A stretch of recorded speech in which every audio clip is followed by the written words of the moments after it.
Well, guys, the Fed did exactly what everybody expected. They cut rates by a quarter point, and I'm going to repeat the question I get probably 87,488 times per day, and that is, Paul, what does a Fed rate cut mean to my portfolio? Guys, in the long run, it means diddly. In the short run, well, the NASDAQ was up 0.2 at one point, 0.3% today. It is now down 0.75. So you might sit there and say, Paul, you're so full of it. Look, it affects my money considerably. Sure.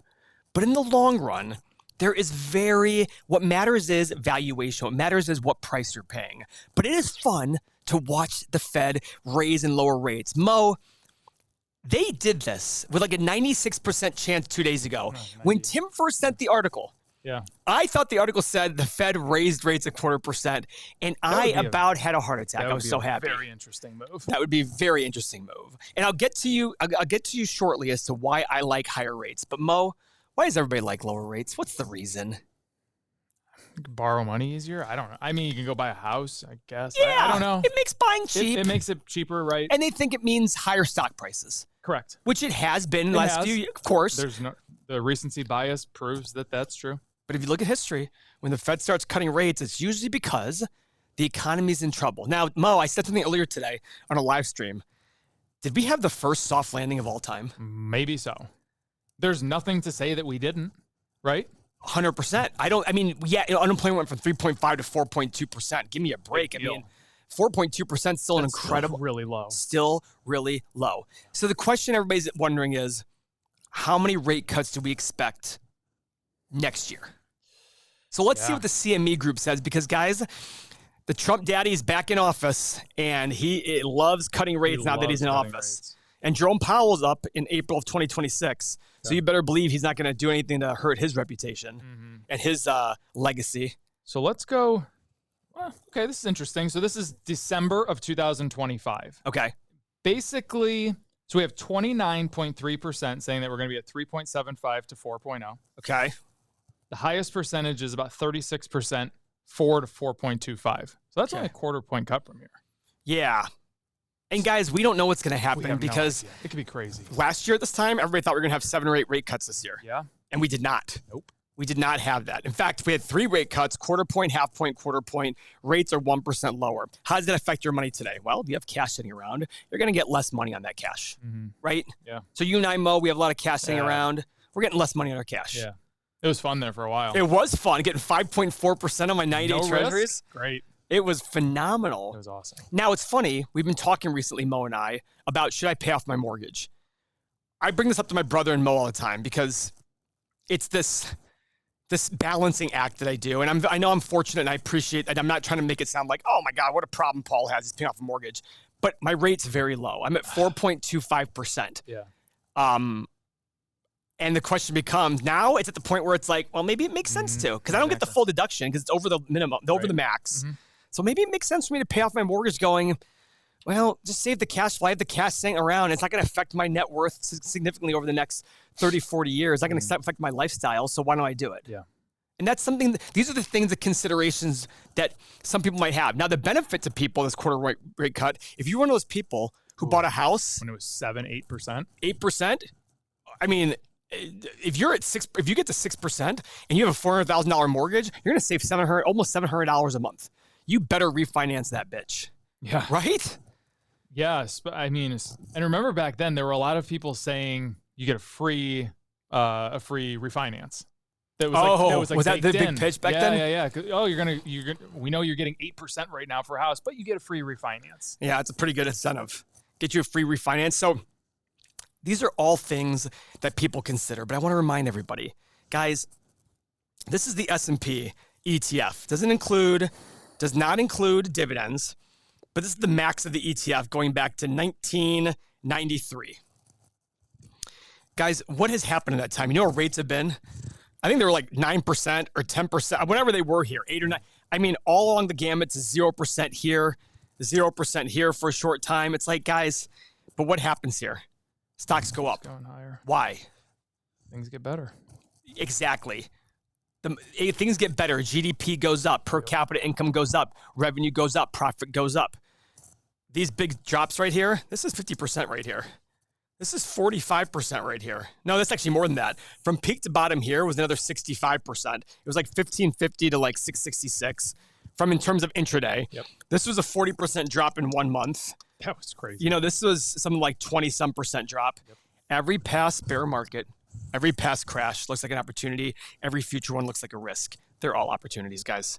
All of them are opportunities. The great news is if you have a higher rate mortgage, 6% or higher, if you pay that thing down extra, you're giving yourself that guaranteed return. So if you don't want cash in your account, you have $20,000, $10,000 laying around, go pay off some of your mortgage. You're going to give yourself a 6% return on that money. If you have an 8% mortgage, go refinance that thing ASAP. Yeah. It's a great opportunity to save some money. And I love the idea of doing that.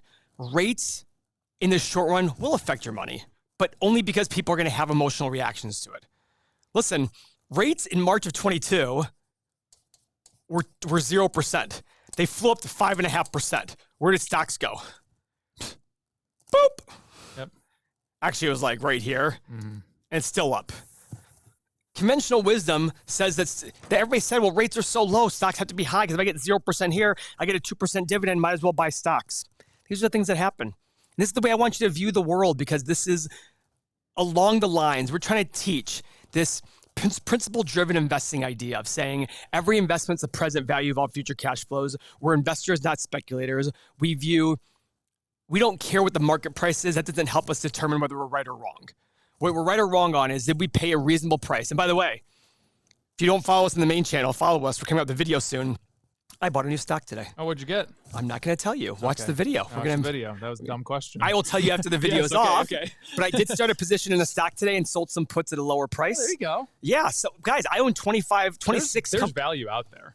It's hard to find. This is something that I was wrong about 3 years ago, saying, no, the market's overvalued. It's hard to find value. And you're like, oh, well, wait a second. No, I was wrong on that.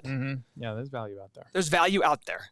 And for those of you who have stocks that are up a lot in the last year, it's wonderful. But don't think that just because your stocks are up that you're right.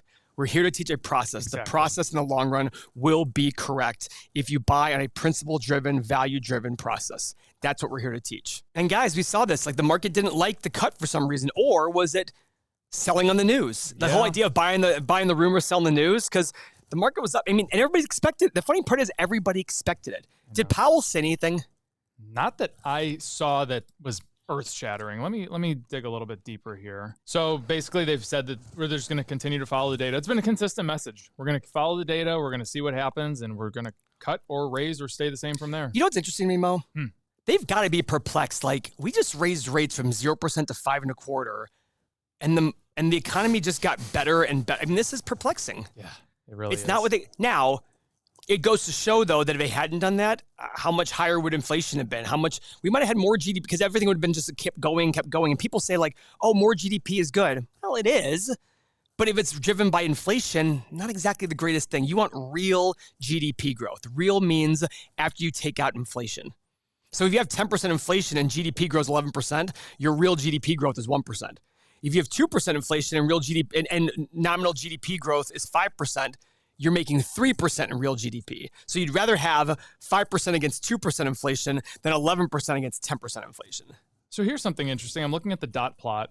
And that's going to be the interesting thing. Yeah. So the dot plot is saying, and this is kind of where the committee sees rates into the future. So end of 2025, they see us being 3.75 to 4.0. So that's another 50 basis points from here. Is that, something like that. And then into 2026, it ranges from 3 to 4%. There's 3 to 4 people at every single mark. Into 2027, that's when we're 3 to 3.25%. And then into the long term, actually, the majority is sitting at 2.75%. So guys, so we're just going to keep bringing rates down. I don't think people understand like why we bring rates down. So that's the thing. If we're bringing rates down, like Japan had low rates for decades. Why? Because they had a dead economy for decades. You're trying to spark the economy. Yeah. With cutting rates. Exactly. You raise rates to slow things down. You cut rates to boost things up. That's just so interesting. I know. And by the way, it's funny thing is like talk about recency bias, Mo. Everybody thinks like, oh, just wait till rates go back to to 3% for your home mortgage. It's like, guys, we never saw that in history. Like, why would you think that's the norm now? Could there be a world in which that is the norm? Sure. But I don't think that world economically is a good world economically. No.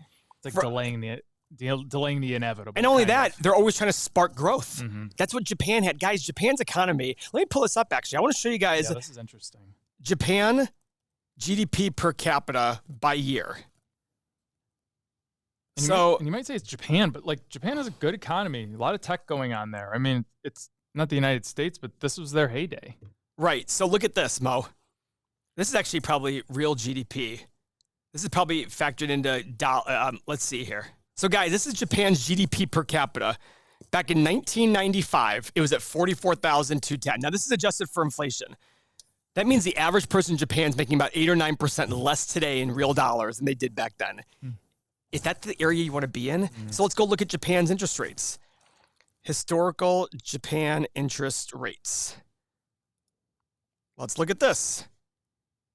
Let's go max. Look at where their rates have been. It's been at 0% since 2000, essentially. Is that where you want to be? No. Is that literally like what you want? Yeah, you want this, but there's a reason they have this. They have a major economic problem in Japan. And I feel like this is what happens when you just don't let natural cycles occur. And this is what happens when you don't understand what dominoes are. Like the domino effect of things. Like it's like saying, well, I feel better on Advil. Let me just take 20 Advil. It's like, well, no, then you overdose. Like, it's like, these are the things we have to remember. It's not just about something in the whole idea of spurring the economy is a temporary thing. Okay, the economy is hit a little, let's see. Go ahead. And nobody wants an R word to happen, a recession. Yeah. Just let a recession happen. Yeah. It's a very healthy thing. It'll be It's not a bad word. And we all get better after recessions, every single person. Yeah, exactly. And guys, if you want the tools, like our community and thousands of people in here, if you want all of these tools to be able to make these decisions a lot easier, join our community. It's $1 a day. Go sign up. We're making changes behind the scenes. This is the last time. We're getting close to the end of when we're going to offer all of this in one package. And whatever you sign up for, whatever pricing package you sign up for, you're locked into that tier forever. So sign up, go check it out. It'll make you a better investor. And I guarantee, even with the market up 1 billion% this year, it'll be the best investment you make in your life. Thank you for your time.